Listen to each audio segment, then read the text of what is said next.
আসসালামু আলাইকুম। আজকে আমি যে বিষয়টি নিয়ে ভিডিও করছি, ভিডিও দেখে বুঝতে পারছেন ধনেপাতা নিয়ে। তো এই ধনেপাতার চাষ পদ্ধতি এবং এর উপকারী অপকারী দিক এইগুলো সম্পর্কে আমি বলবো।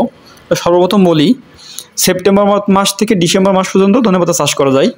তো সব ধরনের মাটি, যেমন দোআঁশ মাটি থেকে শুরু করে এঁটেল দোআঁশ মাটি পর্যন্ত ধনেপাতার জন্য ভালো উপযোগী। আর যখন ধনেপাতা বোনা হবে, বোনার পর একটা ক্ষতিকর দিক লেগে থাকে পাখি এবং পিঁপড়া। পাখি যাতে না লাগে সেদিক খেয়াল রাখতে হবে। আর পাশাপাশি পিঁপড়া যদি লাগে তো সেই ক্ষেত্রে পাইরিফাস বা পাইরিবান অথবা সেভিন ডাস্ট এই যে কোনো একটি মিশিয়ে ছিটিয়ে দিলে পিঁপড়া দমন করা সম্ভব।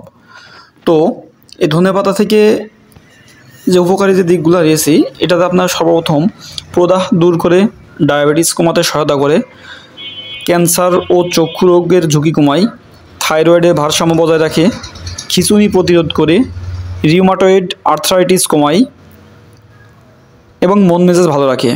এছাড়া মূল যে পয়েন্ট সেটাতে আসি, ধনেপাতায় রয়েছে পটাশিয়াম, ক্যালসিয়াম, ম্যাঙ্গানিজ, লৌহ ও ম্যাগনেসিয়ামের মতো বেশ কিছু উপকারী খনিজ।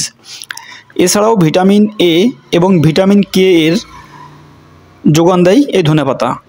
শুধু তাই নয়, এই উদ্ভিদ অ্যান্টিসেপটিক, অ্যান্টিফাঙ্গাল এবং যে কোনো চুলকানি ও চামড়ার জ্বলনে অব্যর্থ ওষুধ হিসেবে কাজ করে। আর ধনেপাতা কিন্তু আমরা সবাই জানি একটা মুখরোচক খাদ্য হিসাবেও কিন্তু ব্যবহৃত হয়ে থাকে। বিভিন্ন তরকারিতে যখন ধনেপাতা ইউজ করা হয়, তরকারির স্বাদ বাড়াইতে এবং মুখের রুচি আনতে কিন্তু সহায়তা করে। সেই ক্ষেত্রে ধনেপাতার অপরিহার্য একটা ব্যবহার রয়েছে। এছাড়া গ্রাম এলাকায় যেমন বর্তমান সময়ে বড়োয়ের সাথেও কিন্তু ধনেপাতা বেটে খাইতে কিন্তু ভালো লাগে। এর পাশাপাশি কিছু প্রত্যেকটা জিনিসের উপকারী দিক থাকলে তার ক্ষতিকর দিকও থাকে। তো সেই ক্ষেত্রে ধনেপাতা থেকে সাবধানতার যে বিষয়গুলো আছে, সেই সাবধানতার বিষয়গুলো আমি বলবো। আর ধনেপাতা উপকারী, তবে অতিরিক্ত খাওয়া কিন্তু ঠিক নয়। একটা কথা আছে যে অতিরিক্ত কোনো কিছুই ভালো না। তো অতিরিক্ত ধনেপাতা খাইলে বা বেশি পরিমাণে খাওয়ার ফলে কি হয় সেগুলো বলি। অতিরিক্ত ধনেপাতা লিভারের কার্যক্ষমতা খারাপভাবে প্রভাবিত করে থাকে। অতিরিক্ত ধনেপাতা খাওয়ার ফলে নিম্ন রক্তচাপের সৃষ্টি করে। তো এই জন্য বেসিক্যালি অনেক ক্ষেত্রে ডাক্তাররা যাদের উচ্চ রক্তচাপের সমস্যা আছে, সে উচ্চ রক্তচাপের কমানোর জন্য এই ধনেপাতা খাওয়ার কথা বলা হয়। কারণ ধনেপাতা নিম্ন রক্তচাপের সৃষ্টি করে থাকে। বেশি যদি খাওয়া হয় তাহলে সেই ক্ষেত্রে কিন্তু ডায়রিয়া হওয়ার সম্ভাবনা থাকে। আর এছাড়া আরেকটা, যারা গর্ভবতী মা বা বোনেরা থাকে, তো সেই গর্ভকালীন সময়ে অতিরিক্ত ধনেপাতা যদি খাওয়া হয়, সেই ক্ষেত্রে বাচ্চা বা যে একটা ভ্রূণ থাকে গর্ভে, সেই ভ্রূণের বা বাচ্চার শরীরের জন্য একটু বেশ ক্ষতিকর হয়ে থাকে।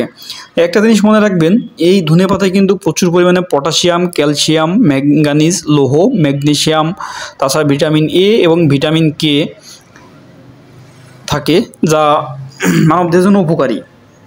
তো সেই ক্ষেত্রে ধনেপাতা আমরা যথাযথভাবে খারাপভাবে ব্যবহার না করে সঠিকভাবে, সঠিক পন্থায় আমরা ধনেপাতার ব্যবহার করে থাকব। আর ধনেপাতা যখন বোনা হয়, মাঠে বোনার পর পানি নিষ্কাশনের ব্যবস্থাটা রাখতে হবে। পানি নিষ্কাশনের ব্যবস্থা রাখার পর যখন একটা জিনিস দেখা যায়, বীজ বোনার পর অতিরিক্ত যখন চারা গজায়, সে অতিরিক্ত চারা গজাইলে সেখান থেকে কিছু চারা তুলে পাতলা করে ফেলতে হবে। আর যে চারাগুলো তোলা হবে সেই চারাগুলো কিন্তু নিজেরা খেয়ে নিয়ে যাবে। সুতরাং এর থেকে ধনেপাতা একটা জিনিস বোঝা যায় যে আমাদের জন্য অতিরিক্ত পরিমাণে উপকারী একটা দিক। ধন্যবাদ।